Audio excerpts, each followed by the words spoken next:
Dreamers. Katie Ryans, your registered dietitian, is here. It's 11 p.m. on Tuesday. Public service announcement. Type 2 diabetes is most definitely reversible. Yes, it's not a chronic disease that you're going to have the rest of your life. Type 2 diabetes, yes, you can reverse this situation, just like you can reverse prediabetes, okay? So type 1 diabetes, or it's also known as juvenile diabetes, that's more of, it's considered an autoimmune thing where your pancreas isn't secreting any insulin, versus type 2 diabetes is when your body isn't able to handle, like, you're not insulin sensitive, basically. You're insulin resistant, meaning the insulin that your pancreas is spitting out, for some reason, which used to be unknown, this insulin isn't working properly. We know very well now that the insulin isn't working properly because there's too much fat. There's too much fat up in the bloodstream, clogging up the insulin receptor situation. So, there's a lot of things I want to say here. First of all, the way that we diagnose and call things prediabetes versus diabetes, these are all medical terms that are determined by, honestly, I don't know who exactly they're determined by. So little side note, I just want to say that if there's anything I learned from getting a master's degree, it's that please believe in magic. Please believe in miracles. Because all of this science and everything that goes on is really like, it's all of the recommendations, like autoimmune diseases and like all of these labels and things that people have, like, are really just trying to make sense of honestly, the little knowledge that we know now. And there's so much possibility for miracles and magic and anything to happen. And yeah, if there's anything I learned from my master's degree and really learning about how science and everything and all the recommendations come together, it's that.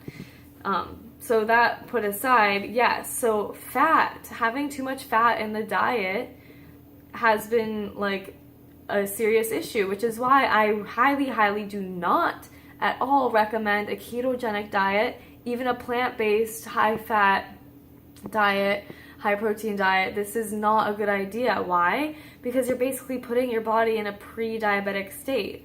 When the body isn't able to take in carbohydrates, and then all of a sudden you have like an extra half a banana or something on your ketogenic diet, this is really going to cause a lot of sugar to stay in the bloodstream. The insulin isn't going to be able to work properly. And people think that the banana is the problem, when really it's the high-fat diet that's the situation. And people who aren't even on a ketogenic diet, who are just eating avocados, peanut butter, olive oil, meat, cheese, ice cream, cookies, and they're like, oh my gosh, like, it's the sugar that's the problem, it's the fruit that's the problem. It's not the fruit, it's not the brown rice, it's not the corn that's the issue here. It's the fat, it's the butter, it's the cheese, it's the cream cheese. I highly recommend transitioning to a plant-based diet because, of course, all of the fats in plants are much, much, much more favorable in many ways. They contain antioxidants and fiber and are absolutely amazing. And I say whole foods plant-based diet because olives versus olive oil, which one is the whole food? An olive is a whole food, and that contains fiber and antioxidants and is not going to like jack up your triglycerides and fat in your bloodstream like straight up oil does. I hope that makes sense. We really want to reach for the foods that look like exactly how they came from the tree as much as possible. This is going to really, really, really benefit your health in a lot of ways. If you need some help reversing your type 2 diabetes, there's a lot of clinics out there that are incredible, like the Physicians Committee for Responsible Medicine, Honestly, I know the True North Health Center, absolutely amazing. Dr. Joel Furman, look him up, the Starch Solution. I'm a huge fan of nutritionfacts.org. Go check Dr. Michael Greger out. I'll leave all of these links that I'm mentioning in the description down below. And of course, I'm more than happy to hop on the phone with you to answer your questions, or leave your questions down below and I'll definitely answer them in a future video. I also love to hang out on Instagram at vitamin.katie, Katie. And yeah, transitioning to a whole foods plant-based diet without even counting calories has been shown to really be favorable as far as your blood lipid profile, your blood sugar levels, your blood pressure. It all should improve according to research, and I can leave studies down below and videos down below.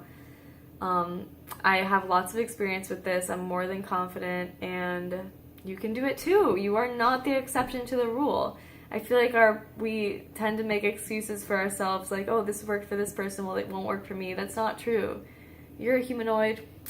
You know, we all got the same anatomy going on. I don't care what blood type you are. I don't care how many people in your family either. Yes, it can be a family thing because you probably ate the same food as your family growing up and your genes as well. But hey, there's a lot that you can do to take charge of your own health. There's a lot that we can do. So let's do it right now.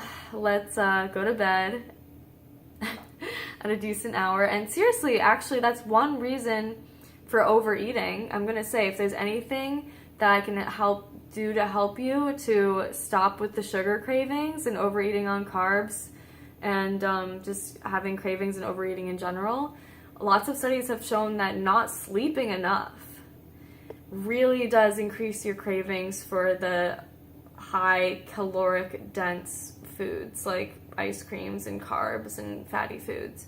So the more that I'm reducing my sleep, the more likely I am to gain weight and overeat. So I'm gonna go to bed as soon as possible. Yeah, give this video a thumbs up, and I look forward to tomorrow's video. Thanks for watching. Bye.